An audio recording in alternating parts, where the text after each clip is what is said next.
ஒரு கிராமத்துல இருக்கிற ஒரு மர்மமான கிணறுங்க. அந்த கிணத்துக்கு பக்கத்துல யாராலையும் போக முடியாதாம். ஏன்னா அங்க ஒரு பேய் இருக்கிறதாகவும், அந்த கிணத்த அந்த பேய் பாதுகாக்கிறதாகவும், அதனாலேயே அந்த கிணத்த சுத்தி இருக்கிற ஏரியால இந்த கயிறெல்லாம் கட்டி பூஜை எல்லாம் பண்ணி வச்சிருப்பாங்க. அப்படி அந்த கிணத்துல என்ன இருக்குன்னு கேட்டீங்கன்னா, அங்க ஒரு மிகப்பெரிய புதையல் இருக்குங்க. அந்த புதையல் மட்டும் உங்ககிட்ட கிடைச்சிருச்சுன்னு வைங்களேன், நீங்க இந்த உலகத்தையே ஆள்ற அளவுக்கு உங்ககிட்ட தங்கம் வந்து சேருமா. அப்படி யாராலையும் போக முடியாத கிணத்து பக்கம் நம்ம ஹீரோ இருக்காரு பாத்தீங்களா, அவரு தெரியாதனமா வண்டியை ஓட்டின்னு போயிடுறாரு. இப்ப ஹீரோ அந்த கிணத்து பக்கத்துல போன விஷயம் ஊருக்கே தெரியுதுங்க.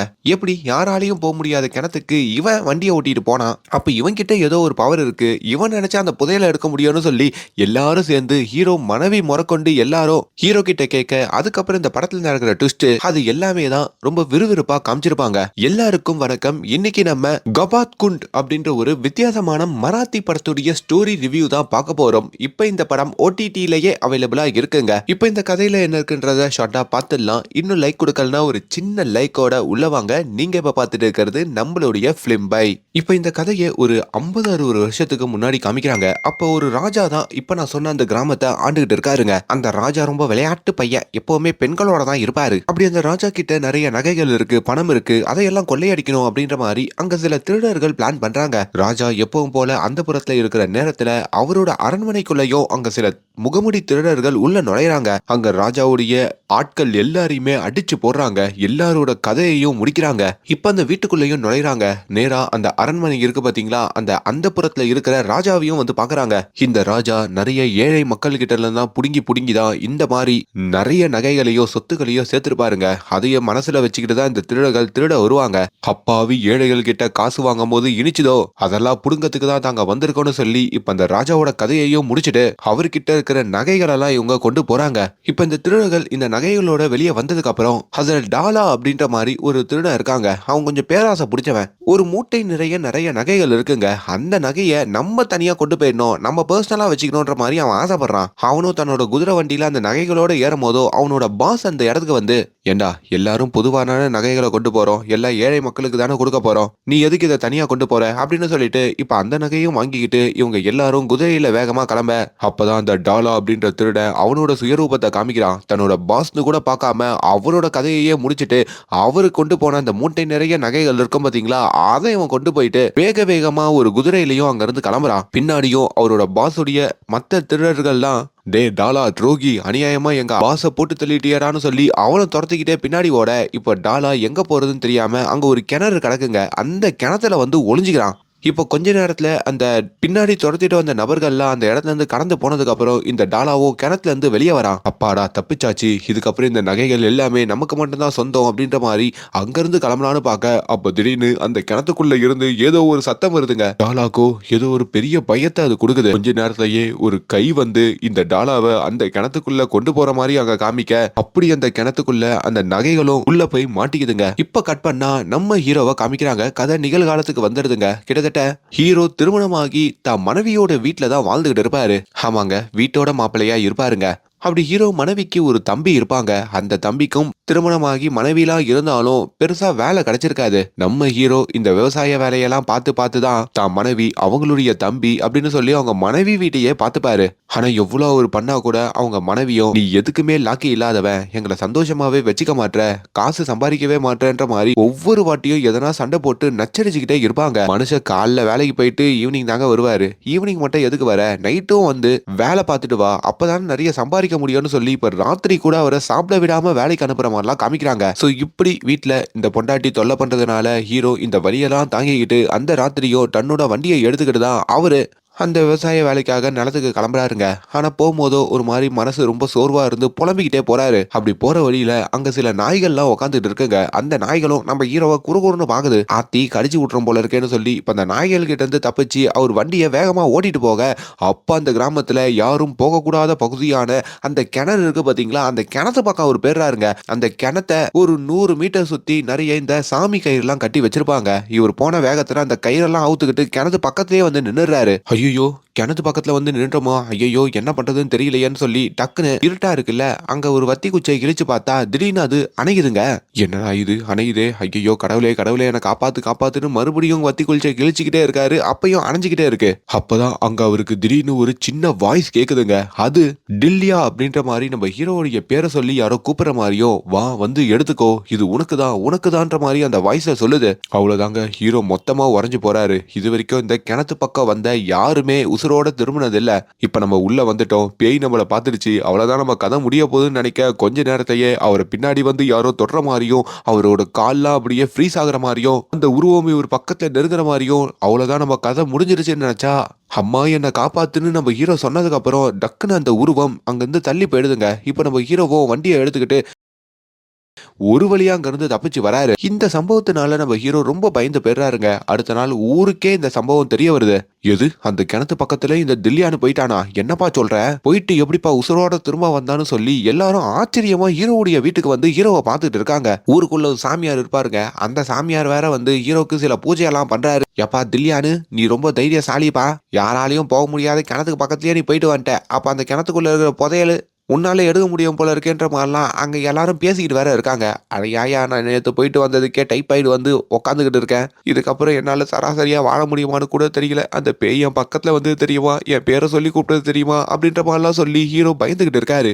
இப்போ கட் பண்ணா தலையே இல்லாத ஒரு உருவத்தை காமிக்கிறாங்க. அந்த உருவம் ராத்திரி ஜங்கு ஜங்குன்னு நடந்து நேரா நம்ம ஹீரோவை வந்து எழுப்புதுங்க. ஹீரோவோ அப்படியே பார்த்து பயந்து நடங்க.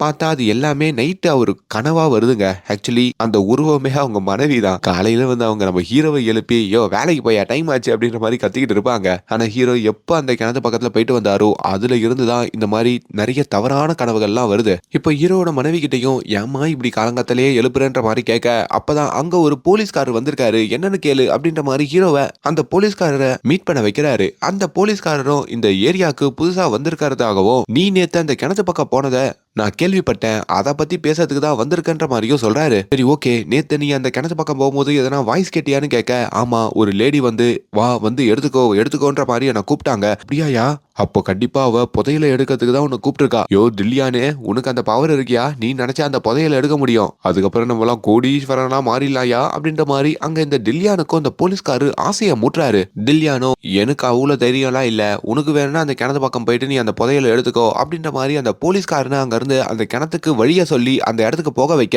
போலீஸ்காரனும் சரி நம்ம ஒரு வாட்டி போய் ட்ரை பண்ணிட்டு வரலாம்னு சொல்லி அவரும் வண்டி எடுத்துக்கிட்டு வேகமா அந்த கிணத்து பக்கத்துல வராருங்க. அப்பதான் போற வழியில ஒரு பாழடைஞ்ச பில்டிங் இருக்கிறதையும் அந்த போலீஸ்காரன் பாக்குறான். என்ன இது பில்டிங் அப்படின்ற மாதிரி அந்த பில்டிங்குள்ளேயும் போய் பார்த்தா அந்த இடத்துல ஒரு சின்ன பூஜை மாதிரி யாரும் பண்ணிக்கிட்டு இருக்காங்க.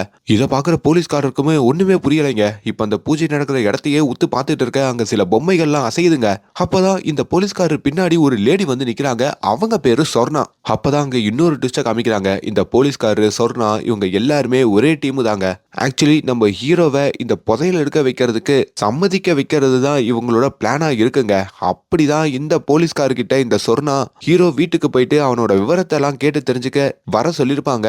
அதை தான் இப்ப இந்த போலீஸ்கார் வந்து இந்த சொர்ணா கிட்டையும் சொல்லிட்டு இருக்காங்க. சொர்ணாவும் இதையெல்லாம் கேட்டுட்டு நேரா அங்க இருக்கிற மாஸ்டர் அப்படின்ற ஒரு பாடி பில்டரை காமிக்கிறாங்க. அவரை வந்து பாக்குறாங்க. இந்த மாஸ்டர் பல வருஷமாவே அந்த கிணத்துக்குள்ள இருக்கிற புதையலை எப்படி எடுக்கிறதுன்னு சொல்லி ஒரு பெரிய பிளான போட்டுக்கிட்டு இருக்காருங்க. கிட்டத்தட்ட நம்ம ப்ரொஃபசர் கணக்கா நிறைய பிளான்ஸ் அவர் வச்சிருப்பாரு.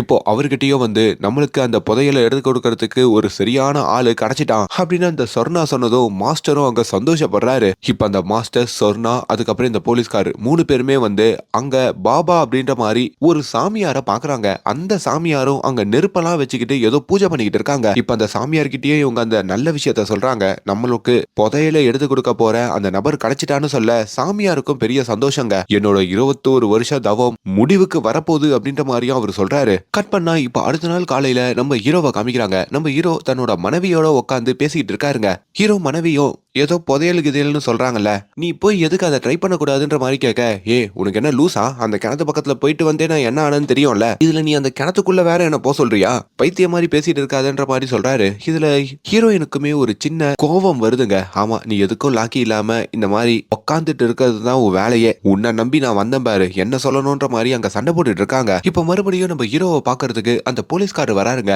நேத்து உன் ஐடியாவை கேட்டு நான் அந்த கிணத்து பக்கத்துல போய் பார்த்தேன். ஆனா என்னால அந்த கிணத்த நெருங்க முடியல. உன்னால மட்டும்தான் அந்த கிணற நெருங்க முடியுது. சோ புதையல் உன்னால மட்டும் தான் எடுக்க முடியும்னு நினைக்கிறேன்ற மாதிரிலாம் மறுபடியும் ஹீரோக்கு இந்த ஆசை வார்த்தையெல்லாம் மூட்டுறாரு. அப்படி ஹீரோ கிட்ட கேட்டுட்டே இருந்தா வேலைக்கு ஆகாது. ஹீரோ மனைவியுடைய தம்பி இருக்காரு பாத்தீங்களா, அவர்கிட்ட சொல்லி நம்ம ஹீரோவை இந்த வலையில விழ வைக்கணும்ன்ற மாதிரியும் இந்த போலீஸ்காரரு அவர்கிட்ட வந்து பேசுறாருங்க. இந்த கிணத்துல எவ்வளவு தங்கம் இருக்குன்னு நம்ம ஊருக்காரங்களுக்கே தெரியும். ஆனா யாராலையும் நெருங்க முடியல. ஆனா உன் மாமாவால இப்ப நெருங்க முடியுது. நீ உன் மாமா கிட்ட பேசி எப்படின்னா அவரை சம்மதிக்க வச்சுட்டேன்னு வையே, நம்ம எல்லாரும் ஒரு பங்கு பிரிச்சுக்கிட்டா கூட நம்மலாம் இந்தியாவுல மிகப்பெரிய கோடீஸ்வரர்களா மாறுற அளவுக்கு தங்கம் நம்ம கிட்ட இருக்கோம்டா. உன் மாமா ஓகே சொன்னா மட்டும் தான் இதெல்லாம் நடக்கும். அதுவும் இந்த பௌர்ணமிக்குள்ள அவரு சம்மதிக்கணும். பௌர்ணமி அன்னைக்கு அவரு இந்த கிணத்துக்குள்ள இறங்கணும். அப்பதான் வேலை கட்டுன்னு முடியும் அப்படின்ற மாதிரிலாம் சொல்லி அவனை உசுப்பேத்தி விடுறாங்க. கட் பண்ணா இப்ப நம்ம ஹீரோ இருக்காரு பாத்தீங்களா, அவரு வழக்கம் போல விவசாய வேலையெல்லாம் பார்த்துட்டு தன்னோட வீட்டுக்கு திரும்புறாருங்க. வீட்டுக்கு வந்ததும் அங்க அவரோட மனைவி ஹீரோயின் இருக்காங்க பாத்தீங்களா, அவங்க அப்படியே ரொம்ப பாசமா வந்து பேசுறாங்க. எது நம்ம பொண்டாட்டியா இவ என்ன எவ்வளவு பாசமா எவ்வளவு வலிஞ்சுக்கிட்டெல்லாம் வந்து பேசுறாளே, நம்ப முடியலையேன்ற மாதிரி ஹீரோ நினைக்க, இன்னொரு பக்கம் அவங்க பொண்டாட்டியோடைய தம்பி இருக்காரு பாத்தீங்களா, அவரும் வந்து ரொம்ப பாசமா பேசுறாங்க. உங்களுக்காக கறிலாம் சமைச்சிருக்கன்ற மாதிரிலாம் சொல்றாங்க. என்ன நம்ம மாமியார் வீட்ல நம்மள எவ்வளவு நல்லா பாத்துக்கிறாங்களேன்ற மாதிரி ஹீரோக்கும் ஒரு மாதிரி ஆகுது. அப்பதான் என்ன பிரச்சனைன்ற மாதிரி கேட்கும் போதோ, நம்மளும் எவ்வளவு நாள் தான் இப்படி கஷ்டப்பட்டுக்கிட்டே இருக்கிறது. இப்பதான் தம்பி சொன்னா உங்களால முடியுமாமே அந்த புதையலை எடுக்க. நீங்க அப்படியே அந்த கிணத்துக்குள்ள போனீங்கன்னா நம்ம குடும்பமும் முன்னேறும், நம்மளும் நிறைய காசோட ரொம்ப சந்தோஷமா ஒரு வாழ்க்கைய வாழலாம். என்ன சொல்றீங்கன்ற மாதிரி கேட்க ஹீரோக்கு பகீர்னு ஆகுது. நான் தான் காலையிலேயே சொல்லிட்டேன்ல என்னால அந்த கிணத்துக்குள்ள போக முடியாதுன்ட்டு. நான் உள்ள போயிட்டு வந்து எவ்வளவு பயத்தோட இருந்தேன்னு நீயே பார்த்த. முடியாது முடியாது முடியாது, அது ஒரு சாத்தான இருக்கிற கிணறு, என்னால போக முடியாதுன்னு ஹீரோ மறுக்கிறாரு. டக்குன்னு அங்க ஹீரோயினுக்கு கோவம் வருது. அவங்க வேஷத்தெல்லாம் கலைச்சிட்டு, ஏயா நீ சத்தியமா உருப்படவே மாட்டேயா, உன் கூட இருந்தா எங்களாலையும் முன்னேறவே முடியாதியா, நீ கடைசி வரைக்கும் இந்த விவசாய வேலையை பார்த்துக்கிட்டு கூலிக்காரனாவே இரு, எங்களுக்கு எதுவுமே நீ பண்ணாத, நீ உசுரோட இருக்கிறதோ இல்லாம இருக்கிறதோ ஒண்ணுதாயா அப்படின்ற மாதிரி ரொம்ப மட்டம் தட்டி நம்ம ஹீரோவை பேசுறாங்க. இதெல்லாம் ஹீரோக்கு ஒரு மாதிரி கஷ்டமாயிடுதுங்க. அப்ப நான் பணம் சம்பாரிச்சு கொடுக்குற ஒரு மிஷின் தானா, என் உசுருக்கெல்லாம் இங்க வேல்யூவே இல்லையா அப்படின்ற மாதிரிலாம் கேக்குறாரு. உனக்கு என்ன, நான் அந்த கிணத்துக்குள்ள போனோம் அவ்வளவுதானே, சரி போறேன், நேரா அந்த கிணத்துக்குள்ள இப்பயே போய் எடுத்துட்டு வரேன் அப்படின்னு சொல்லி இப்ப வேக வேகமா அந்த வீட்டுல இருந்து அந்த கிணத்தை நோக்கியும் நம்ம ஹீரோ போறாரு. கிணத்து பக்கத்துல அவர் வந்ததுக்கு அப்புறம் மறுபடியும் அந்த கிணத்துக்குள்ள இருந்து தில்லியா வந்து எடுத்துக்கோ எடுத்துக்கோன்ற மாதிரி அந்த வாய்ஸ் கேட்க, இப்போ ஹீரோவோ அப்படியே மெய் மறந்து அந்த கிணத்து பக்கத்துல நெருங்குறாரு. அப்ப திடீர்னு ஒரு கை வந்து அவரை தடுக்குது. யாருன்னு பார்த்தா அது அந்த மாஸ்டர், அதுக்கப்புறம் அந்த சொர்ணாக்கா இருப்பாங்கல்ல அவங்க. நீ இந்த கிணத்துக்குள்ள போறதுக்குன்னு ஒரு டைம் இருக்கு, இப்ப போனா உனக்கு எந்த ஒரு புதையலும் கிடைக்காது, இதுக்கு சில பூஜையெல்லாம் பண்ணிட்டு பௌர்ணமி அன்னைக்கு போனாதான் புதையல் எடுக்க முடியும், அது வரைக்கும் நீ கொஞ்சம் பொறுமையா இருக்கணும் அப்படின்ற மாதிரியும் சொல்றாரு. இப்போ ஹீரோ திடீர்னு சுயநினைவுக்கு வந்து, என் பொண்டாட்டியோட சண்டை போட்டதுனால தான் நான் எவ்வளவு தளவு வந்தேன், இப்ப ஏன் முடிவை மாத்திக்கிட்டேன், என்னால கிணத்துக்குள்ள எல்லாம் போக முடியாதுன்னு சொல்ல இப்ப அந்த இடத்துக்கு நம்ம ஹீரோயின் இருக்காங்கல்ல, ஹீரோவோட மனைவி, அவங்க வேற வந்துடுறாங்க. அந்த மாஸ்டர் சொல்றதான் கேளையா, போனா காசு தானே கிடைக்கும் போயேன் அப்படின்ற மாதிரி மறுபடியும் அந்த இடத்துலயே வந்து சண்டை போடுறாங்க. காசு காசு காசு, ஏன் என் உசுரை இப்படி வாங்குற, உங்களுக்கு காசு தான் வேணும்னா நான் பூனேக்கு போயிட்டு எதனா வேலை பார்த்தாச்சு சம்பாரிச்சு கொடுக்குறேன்னு சொல்லி நம்ம ஹீரோ அங்க இருந்து கிளம்புறாரு. இப்ப அடுத்த நாள் காலையிலயும் தன்னோட வீட்டுல உட்காந்துட்டு இருக்கும் போதோ அவங்க மனைவியும் மனைவியோட தம்பியும் வந்து, இப்பவாச்சு யோசிச்சு பாருங்க, அந்த புதையில அந்த கிணத்துக்குள்ள போய் எடுங்கன்ற மாதிரிலாம் கேட்டுட்டு இருக்க, இல்ல நான் பூனே போறது உறுதி, அங்க ஒரு நல்ல வேலையை பார்த்து உங்களுக்கு தேவையான காசை நான் வீட்டுக்கு அனுப்பி வைக்கிறேன் அப்படின்னு சொல்லிட்டோம். இப்ப அவரு அங்க இருந்து கிளம்புறாரு. அவரு கிளம்பும் போது அவங்க மனைவி மூஞ்சி கொடுத்து கூட அங்க ரியாக்ட் பண்ணிக்க மாட்டாங்க.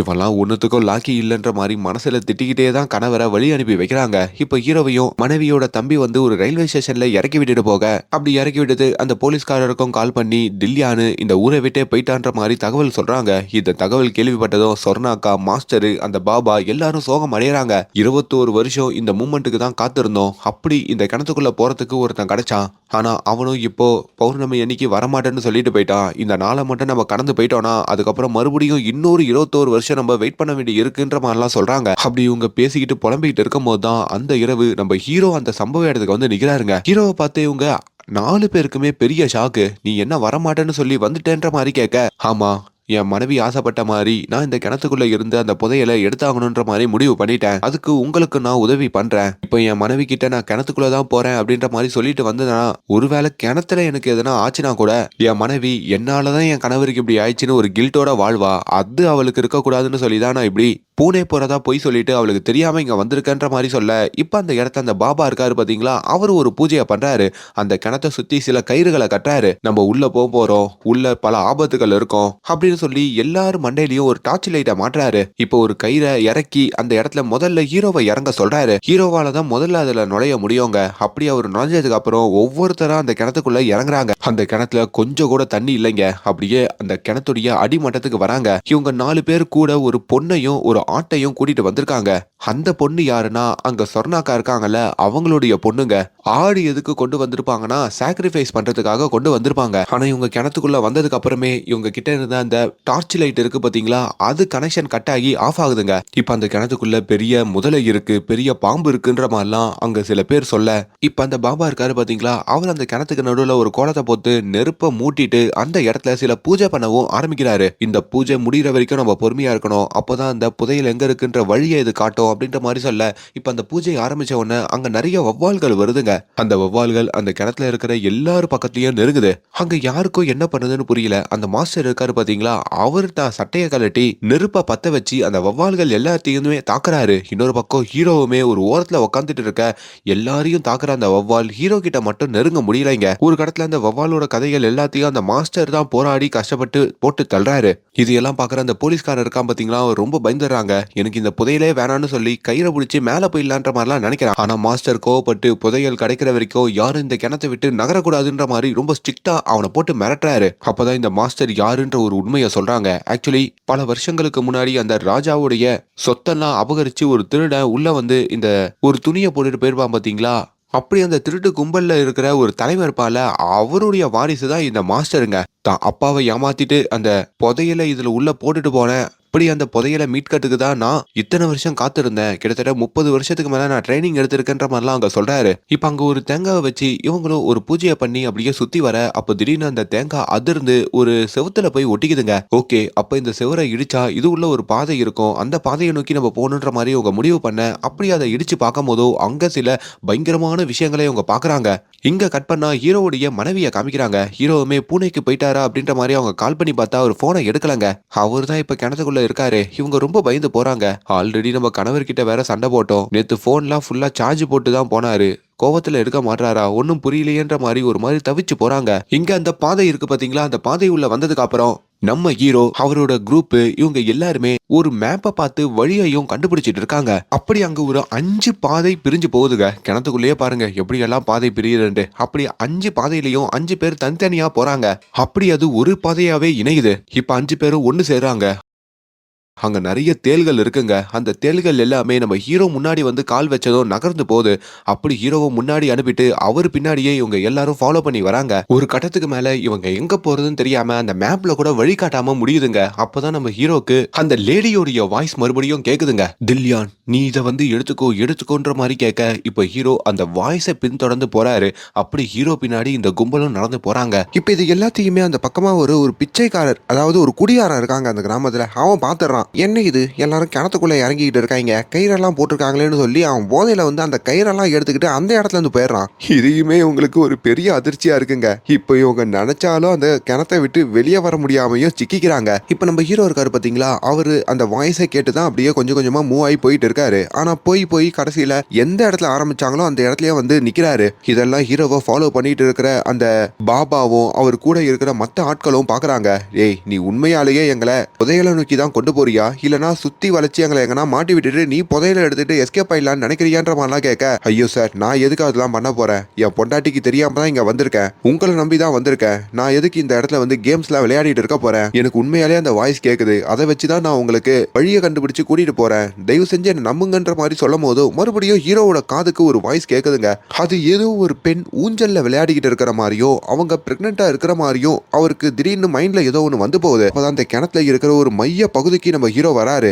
அங்க வந்து பார்க்கும் போதோ அவரை சுத்தி நிறைய சிலைகள் இருக்கிற மாதிரியும் நிறைய செவறுகள்ல சிற்பங்கள் இருக்கிற மாதிரியும் பாக்குறாரு. இன்னொரு பக்கம் அந்த போலீஸ்காரர் இருக்காரு பாத்தீங்களா, அவரு அப்படியே மேல பார்க்கும் போதோ அங்க நிறைய எலும்பு கூடுகள் இருக்குங்க. அப்பதான் தெரியுது இந்த கிணத்துக்குள்ள நிறைய பேர் இது மாதிரி புதையல எடுக்க வந்து எலும்பு கூடுகளா தான் திரும்பி இருக்காங்கன்ற மாதிரி. இப்போ இதெல்லாம் பாக்குற அந்த சாமியார் பாபாவுமே, நம்ம இந்த கிணத்துக்குள்ள இப்படி சுத்தி புதையல தேடிட்டு இருந்தா கடைசி வரைக்கும் சுத்திக்கிட்டே இருக்க வேண்டியதுதான், இதுக்கு ஒரு வழிதான் இருக்கு, சாக்ரிஃபைஸ் பண்ணணும், நம்ம கொண்டு வந்த ஆட்டை இப்போ நம்ம அந்த பேய்க்கு கொடுத்தாகணும், அதுக்கு நான் ஒரு சின்ன பூஜை பண்ணணும் அப்படின்ற மாதிரியும் இறங்குறாரு. அப்படி அந்த இடத்துல கொஞ்ச நேரத்துல அந்த பூஜையை ஆரம்பிச்சுட்டு அங்க ஆட்டையும் கட்டி வைக்கிறாங்க. அப்படி கட்டி வச்சு அந்த பூஜை நடக்க நடக்க அங்க ஒரு பெரிய கதவு மாதிரி இருக்குங்க. அந்த கதவுல அப்படியே காவி கலர்ல ஒரு சர்க்கிள் மாதிரி சுத்துது. இதையெல்லாம் பார்த்துட்டு இருக்கிற அவங்க கூட ஒரு குட்டி பொண்ணை வேற கூட்டு வந்திருப்பாங்கல்ல, அந்த பொண்ணு ரொம்ப பயப்படுறாங்க. அப்பதான் அந்த பொண்ணோட அம்மா அந்த சொர்ணாவும் போய் இதெல்லாம் பார்த்து பயப்படாத, இங்க சில காணிக்கையெல்லாம் நம்ம கொடுக்க வேண்டியது இருக்கு, அப்பதான் நம்மளுக்கு நிறைய வளையல், நிறைய கொலுசு, நெக்லஸ்லாம் கிடைக்கும், கொஞ்சம் முடி காணிக்கையை நம்ம கொடுக்க வேண்டியது இருக்கு, அதுக்காக நீ மொட்டை அடிச்சுக்கணுன்ற மாதிரி கேட்கறாங்க. அப்படி தன்னோட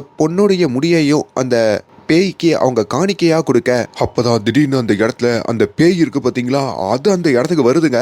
அந்த பூஜை நடந்துகிட்டே இருக்கும் போதோ அங்க சாக்ரிஃபைஸ் பண்றதா சொல்லி அங்க ஆட்டை தானே கட்டி வச்சிருப்பாங்க. ஆனா அந்த பேய் ஆட்டை எடுக்கிறதுக்கு பதிலா அந்த சொர்ணாவுடைய பொண்ணை எடுத்துக்குது. இவங்களுக்கும் அங்க என்ன பண்றதுன்னு புரியல. எல்லாரும் பேயை பார்த்த பீதியிலையும் பேய்கிட்ட இருந்து அந்த பொண்ணை காப்பாற்றணும்னு சொல்லியும் அங்க தவிக்கிறாங்க. அப்பதான் அந்த பேயுமே, இந்த பொண்ணு எனக்கானவ, இவ என்னுடைய பொண்ணு, இவ எனக்கு தான் சொந்தன்ற மாதிரி சொல்லிக்கிட்டு இருக்க. ஹீரோவுமே தயவு செஞ்சு அந்த பொண்ணை விட்டுரு, நீ இந்த ஆட்டை எடுத்துக்கோ, அந்த பொண்ணு பாவம்ன்ற மாதிரிலாம் சொல்றாரு.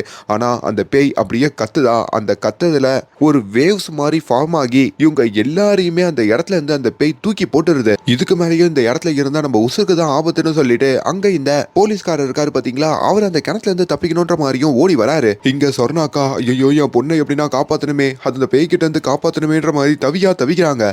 அப்படி நேரா அந்த பாபா இருக்காரு பாத்தீங்களா, அவர்கிட்டயும் வந்து அந்த சொர்ணாக்கா அந்த பேய்கிட்ட இருந்து என் பொண்ணை காப்பாத்துங்கன்ற மாதிரி கேட்க, ஆனா அந்த பாபாவும் சிரிக்கிறாரு. சொர்ணா, நீ என்ன நினைச்சிட்டு இருக்க சொர்ணா, நம்ம இங்க ஆட்டை தான் அந்த பேய்க்கு கொடுக்க போறோம்னு நினைச்சியா?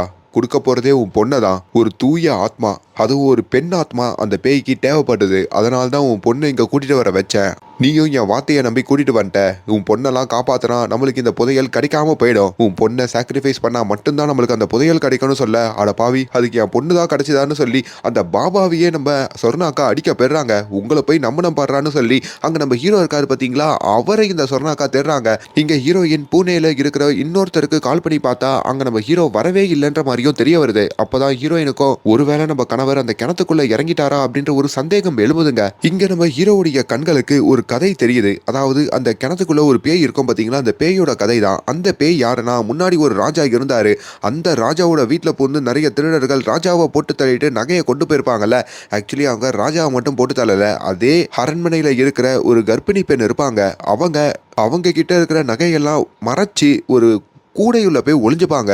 அப்ப அங்க வந்து ஒரு திருடன் அந்த பொண்ணை பார்த்திருப்பான். அப்படி அந்த பொண்ணை வெளியே இழுத்து போட்டு அவங்க கிட்ட இருக்கிற அந்த மூட்டையில இருக்கிற நகைகள்லாம் அவங்க கிட்ட இருந்து தான் திருடி இருப்பான். அதை தடுக்க வந்து அந்த பொண்ணோட கதையையும் முடிச்சுட்டு அங்க இருந்து கிளம்பியிருப்பான். அப்படிப்பட்ட பொண்ணு தான் இப்ப இந்த ஆத்மாவா இந்த கிணத்துல சுத்திக்கிட்டு இருக்காங்க போல. அவங்க மட்டும் தான் ஆத்மாவா இந்த கிணத்துல இருக்காங்களான்னு கேட்டீங்கன்னா, அவங்களையும் தாண்டி இந்த புதையலை பாதுகாக்கிறதுக்குன்னு ஒரு பூதமும் அந்த கிணத்துல இருக்கான். மொத்தம் 2 பேய்ங்க. இப்போ நம்ம ஹீரோ இதையெல்லாம் தெரிஞ்சுக்கிட்டு அந்த இடத்துல ஒரு பாதையை கண்டுபிடிக்கிறாரு. அந்த பாதையில போயிட்டு நம்ம ஹீரோ பார்க்கும் போதோ ஏதோ கோல்டு மாதிரி மின்னுது. ஹீரோக்கோ பெரிய ஷாக்கு. இப்போ அந்த ரூமுக்குள்ளேயும் நம்ம ஹீரோ நுழையிறாரு. இதையெல்லாம் பின்னாடி இருந்து அந்த மாஸ்டரும் போலீஸ்காரரும் பாக்குறாரு. இங்க அந்த பேய் கிட்ட அந்த பொண்ணு மாட்டிக்கிட்டு இருப்பாங்க பாத்தீங்களா, அப்படி அந்த பொண்ணோட அம்மாவான சொர்ணா அங்க வராங்க. ஏய், என் பொண்ணு என்கிட்ட கொடுத்துரு அப்படின்ற மாதிரி எவ்வளவோ கெஞ்சுறாங்க. ஆனா அந்த பேய் கொடுக்காம மறுபடியும் கத்துதா. இவங்க பறந்து போய் விழுறாங்க. இப்போ நம்ம ஹீரோ ஒரு ரூமுக்குள்ள நுழைஞ்சிருப்பார்ல, அந்த ரூமுக்குள்ள தாங்க அந்த பொக்கிஷங்கள் இருக்கும். அந்த ரூம் முழுக்க சும்மா தகன்னு மின்னுது. அதை பார்க்குற அந்த போலீஸ்காரனும் சரி, பின்னாடி இருக்கிற மாஸ்டரும் சரி, அந்த கோல்டு இதுல அப்படியே மயங்குறாங்க. இதெல்லாம் நம்ம அடைய போறோன்ற மாதிரி அப்படியே ரொம்ப சந்தோஷப்படுறாங்க. ஆனா மாஸ்டருக்கு மட்டும் அது உண்மை புரியுதுங்க. ஆக்சுவலி இந்த கோல்டெல்லாம் நம்ம நினைச்சபடி எடுக்க முடியாது. இதை எடுக்கணும்னா நம்ம ஒரு சாக்ரிஃபைஸ் உடனடியா பண்ணி ஆகணும்ன்ற மாதிரி அந்த பேய்கிட்ட இருந்து முதல்ல அந்த குழந்தைய காப்பாத்தி நம்ம முதல்ல சாக்ரிஃபைஸ் பண்ணணும் அப்படின்ற மாதிரியும் தேடிக்கிட்டு இருக்காரு. அதே வேளையில தான் இந்த ரூமுக்குள்ள சொர்ணாக்கா வேற நுழையிறாங்க. அந்த சொர்ணாக்காவும் ஹீரோ கிட்ட வந்து என் பொண்ணை எப்படின்னா காப்பாத்து, ஒரு பக்கம் அந்த பேய் என் பொண்ணை எடுத்து வச்சிருக்கு, இன்னொரு பக்கம் சாக்ரிஃபைஸ் பண்ணணும்னு சொல்லி அந்த மாஸ்டர் தேடுறாரு. என் பொண்ணை காப்பாத்தி அவளை இங்க இருந்து எப்படின்னா கூட்டிட்டு போயிருப்பான்ற மாதிரி சொல்ல, பட் ஹீரோ அதெல்லாம் கேட்காம அங்க இருக்கிற அந்த தங்க மூட்டையை தொல்லான்னு போறாருங்க. ஆனா அது தொட்டதும் அப்படியே ஷாக் அடிச்ச மாதிரி அவரு பறந்து போயிடுறாரு. அப்பதான் அந்த புதையலை பாதுகாக்கிற ஒரு பூதம் இருக்குன்னு சொன்ன பாத்தீங்களா, அந்த பூதம் வெளியே வருது. என்ன தாண்டி இந்த புதையலை நீங்க எடுத்துருவீங்களா அப்படின்னு சொல்லி அந்த பூதம் இப்ப இந்த போலீஸ்கார் உடம்புல நுழைஞ்சிருது. இன்னொரு பக்கம் இந்த பாபா இருக்காரு பாத்தீங்களா, அவரும் இப்ப அந்த பேய்க்கு எதிராக ஒரு பூஜை பண்ணிக்கிட்டு இருப்பார்ல, அந்த பூஜையினால அந்த பேயை அடக்குறாரு. அந்த பேய்கிட்ட இருக்கிற அந்த பொண்ணு இருக்காங்கல்ல, அந்த சொர்ணாக்காவோட பொண்ணு, அந்த பொண்ணையும் அவர் மீட்கிறாரு. ஆனா மீட்டு அந்த பொண்ணோட கதையை இவர் முடிக்கிறதுக்கு தான் இவர் பிளான் பண்ணியிருக்காரு போல. அப்பதான் அந்த புதையல் இவங்க கைக்கு வரும். நல்லா புரிஞ்சுக்கோங்க, அந்த புதையலை இவங்க தொடணும்னா எடுக்கணும்னா இவங்க அந்த சாக்ரிஃபைஸ் பண்ணா மட்டும்தான் முடியும். அப்படி இல்லனா இவங்க எவ்வளவு முயற்சி பண்ணாலும் அந்த புதையலை தொடக்கூட முடியாது. அப்படிதான் இப்ப இவங்களுக்குள்ளேயே சண்டையா முடியுதுங்க. இன்னொரு பக்கம் அந்த பேயை என்னதான் அந்த பாபா ஓட்டி இருந்தாலும் இப்ப அந்த பேய் இந்த சொர்ணாக்காவோட உடம்புல நுழைஞ்சிருதுங்க. அந்த இடத்துல காஞ்சனா போட கிளைமேக்ஸ் மாதிரி இந்த பூதத்துக்கும் பேய்க்கும் சண்டை வருது. இதையெல்லாம் ஹீரோ ஓரமா இருந்து பார்க்க அப்படி அந்த புதையலை பாதுகாக்கிற அந்த பூதமோட கதையையும் இப்ப அந்த பேய் முடிக்குது. அட்லாஸ்ட் அங்க தனக்கு எதிராக பூஜை பண்ணிக்கிட்டு இருக்கிற அந்த சாமியாரோட கதையையும் இந்த பேய் முடிக்கலான்னு பார்க்க அப்படி சாமியாரோட கழுத்துலயே ஒரு கத்திய சொருவ இன்னொரு பக்கம் சாமியாரும் அந்த பேயை பிடிச்சிக்கிட்டு நம்ம ஹீரோ கிட்டையும் நீ வேகமா இந்த மந்திரத்தெல்லாம் சொல்லி நெருப்பா பத்த வை, இந்த பேய் இங்க இருந்து போயிடுன்ற மாதிரிலாம் சொல்றாரு. அப்பதாங்க அங்க ஒரு அல்டிமேட்டான ட்விஸ்டை காமிக்கிறாங்க. ஆக்சுவலி ஹீரோக்கு இன்னொரு நினைப்பு இப்போ வருது. அதாவது அவருக்கு அந்த பேய் தானே வா இந்த புதையில எடுத்துக்கோன்னு கூப்பிட்டுக்கிட்டே இருக்கோம். அது ஏன் ஹீரோக்கு மட்டும் அது கேட்டிருக்கனா, அந்த பேயோடைய மகனே ஹீரோ தாங்க. ஆமாங்க, ஒரு கர்ப்பிணி பெண்ணுடைய கதையை முடிச்சிட்டு தானே அந்த திருடர்கள் நகைகளை கொண்டு வந்திருப்பாங்க. அப்படி அந்த கர்ப்பிணி பெண் கதை முடிஞ்சிருந்தாலும் அவங்க வயிற்றுல இருக்கிற குழந்தையான ஹீரோ வெளியே வந்திருப்பாரு. அதனால்தான் அவர் அந்த கிணத்து பக்கத்துல வரப்போ அவங்க அம்மா பேசுறது அவர் காதுக்கு கேட்டிருக்கோம். இப்போ அதையுமே அங்க அந்த பேய் சொல்லிட்டு பையனையும் அங்க பார்த்துட்டு அந்த இடத்துல இருந்து அப்படியே மறையிற மாதிரியும் நம்ம ஹீரோ இதெல்லாம் பார்த்து ரொம்ப எமோஷனல் ஆகுறாரு. இன்னொரு பக்கம் அந்த பாபா சாமியார் இருக்காரு பாத்தீங்களா, அவரும் அந்த இடத்துல அப்படியே போய் சேர்ற மாதிரி காமிக்க இப்ப அந்த இடத்துல நம்ம ஹீரோ அந்த மாஸ்டரு அதுக்கப்புறம் அந்த சின்ன பொண்ணு அவங்க அம்மாவான சொன்னா 4 பேர் மட்டும் தான் இருக்காங்க. மாஸ்டருமே இப்ப அந்த சின்ன பொண்ணை நேரா அந்த புதையல் இருக்கிற அந்த அறைக்கு கூட்டிட்டு வராங்க. அங்க இருக்கிற பூதத்துக்கு இந்த சின்ன பொண்ணை கொடுத்துட்டு இந்த புதையல் மொத்தத்தையும் எடுத்துடணும் அப்படின்ற மாதிரி நினைக்கிறாங்க. அப்படி அந்த சின்ன பொண்ணை விட்டு அந்த மாஸ்டர் அங்க இருக்கிற ஒரு நெக்லஸை எடுக்க சொல்ல அப்படி அந்த பொண்ணால அதை எடுக்க முடியுதுங்க. அதை பார்த்து ஒரு சந்தோஷப்படுறாரு. அப்படி இந்த பொண்ணை வச்சுதான் நம்ம எல்லா புதையலையும் அடையணுன்ற மாதிரி நினைக்கிறாரு. ஆனா கொஞ்ச நேரத்திலேயே அங்க திடீர்னு அந்த கிணத்துக்குள்ள தண்ணி வர ஆரம்பிச்சிருது. ஆத்தாடி புதையலை எடுத்த உடனே தண்ணி வருதே. அப்ப இந்த தண்ணி போறதுக்குள்ள நம்ம இந்த புதையெல்லாம் எடுத்துட்டு இங்க இருந்து கிளம்பணுன்ற மாதிரி அந்த மாஸ்டர் நினைக்க அப்பதான் ஹீரோ அந்த இடத்துக்கு வராரு. இந்த பொண்ணை கொடுத்துட்டு புதையலை எடுக்கலாம்னு நினைக்கிறேன், அது முடியவே முடியாது. எந்த ஒரு காசுக்காகவோ எந்த ஒரு பணத்துக்காகவோ யாரோட வாழ்க்கையையும் இங்க கெடுக்கவும் முடியாது, கொடுக்கவும் முடியாது. அந்த பொண்ணுடைய உசுறு முக்கியம்னு சொல்லிட்டு நம்ம ஹீரோ அந்த பொண்ணை காப்பாற்றணும், புதையலே வேணான்ற மாதிரி முடிவு பண்றாருங்க. அப்பதான் அந்த இடத்துல அந்த மாஸ்டருக்கும் ஹீரோக்கும் சண்டை வருது. அப்போ குறுக்கால இந்த சொர்ணக்கா வேற போந்து அந்த மாஸ்டரோட சண்டை போட அவங்க ஹீரோ கிட்டையும் என் பொண்ணை கூப்பிட்டுக்கிட்டு நீ வெளியே போயிடுப்பா, இதுக்கப்புறம் என் பொண்ணை உன் பொண்ணு மாதிரி பார்த்து வளப்பா அப்படின்னு சொல்றாங்க. இப்ப ஹீரோவும் அட்லாஸ்ட் புதையெல்லாம் முக்கியம் இல்ல, மனிதம் தான் முக்கியம்னு சொல்லிட்டு அந்த கிணத்துல இருந்து வெளியேறணும்னு நினைக்கிறாங்க. அந்த கிணத்துல வேற இப்ப தண்ணி ரொம்ப ஃபாஸ்டா ஃபில் ஆகிட்டு இருக்கிறதுனால இப்ப அந்த தண்ணியில அப்படியே நீச்சல் அடிச்சு அவரு கிணத்தோட டாப்புக்கு வராரு. இப்ப அந்த கிணத்துக்கு வெளியில நம்ம ஹீரோவோட மனைவி அவங்களோட தம்பின்னு சொல்லி அந்த ஊருக்காரங்களா நிறைய பேர் வந்து பார்க்க நம்ம ஹீரோ ஃபைனலி அந்த கிணத்துல இருந்து அவரும் அந்த பொண்ணு மட்டும் தப்பிச்சு வெளியே வரதை பார்த்து சந்தோஷப்படுறாங்க. காசு காசுன்னு சொல்லி இந்த காசுக்காக அலைஞ்சிங்க. ஆனா அந்த காசை புதையல நம்ம எடுக்கணும்னா வாழ்க்கையில கொடுக்க கூடாத சில சாக்ரிஃபைஸ் எல்லாம் கொடுக்கணும். எப்பவுமே உழைப்பால நம்ம கிட்ட இருக்கிறது மட்டும்தான் நினைச்சு நிற்கும், இதெல்லாம் நினைச்சு நிக்காதுன்ற மாதிரி ஹீரோ சொல்றாரு. அதையும் அவங்க மனைவி இப்ப லேட்டா தான் புரிஞ்சுக்கிறாங்க. அட்லாஸ்ட் அந்த பொண்ணு வந்திருப்பாங்க பாத்தீங்களா, அந்த பொண்ணு தான் கையில ஒரு நெக்லஸ் இருக்கிறத ஹீரோ கிட்ட காமிக்கிறாங்க. அதை பாக்குற ஹீரோக்கு பீதி அடையுதுங்க. ஏன்னா அந்த நெக்லஸ் அந்த பொண்ணு அந்த புதையல்ல இருந்து தான் எடுத்துட்டு வந்திருப்பாங்க. ரொம்ப விலை உயர்ந்த நெக்லஸுங்க. அதுக்காக எதுக்கு பீதி ஆகணும், சந்தோஷப்பட வேண்டியதானு கேட்டீங்கன்னா ஆக்சுவலி எந்த ஒரு சாக்ரிஃபைஸும் பண்ணாம இப்படி இந்த நெக்லஸை எடுத்துட்டு வந்ததுரா அந்த எடுத்துட்டு வந்த அந்த குடும்பத்தோடைய தலைமுறையே அழிஞ்சு போயிடுமா. இப்ப ஹீரோ தான் அந்த பொண்ணு மூலியமா அதை கொண்டு வந்திருப்பாரு. அதனால இப்ப ஹீரோவுடைய தலைமுறைக்கே ஒரு பெரிய ஆபத்து இருக்கிறதா அங்க காமிச்சு செகண்ட் பார்ட்டுக்கான லீடை போட்டு தான் இந்த கதையை முடிக்கிறாங்க. ஒரு வித்தியாசமான ஒரு படம் பார்க்கணும்னு தோணுச்சுன்னா, தும்பட் மாதிரி ஒரு படம் அப்படின்னு பார்க்கணும்னு தோணுச்சுன்னா இந்த படத்தை ட்ரை பண்ணுங்க. இப்ப இந்த படம் நம்ம ஊர் OTTஸ்லயே அவைலபிளா இருக்கு. அண்ட் மேலும் இந்த மாதிரியான வீடியோஸை தொடர்ந்து பார்க்கறதுக்கு நம்ம சேனலை சப்ஸ்கிரைப் பண்ணுங்க. Thank you so much.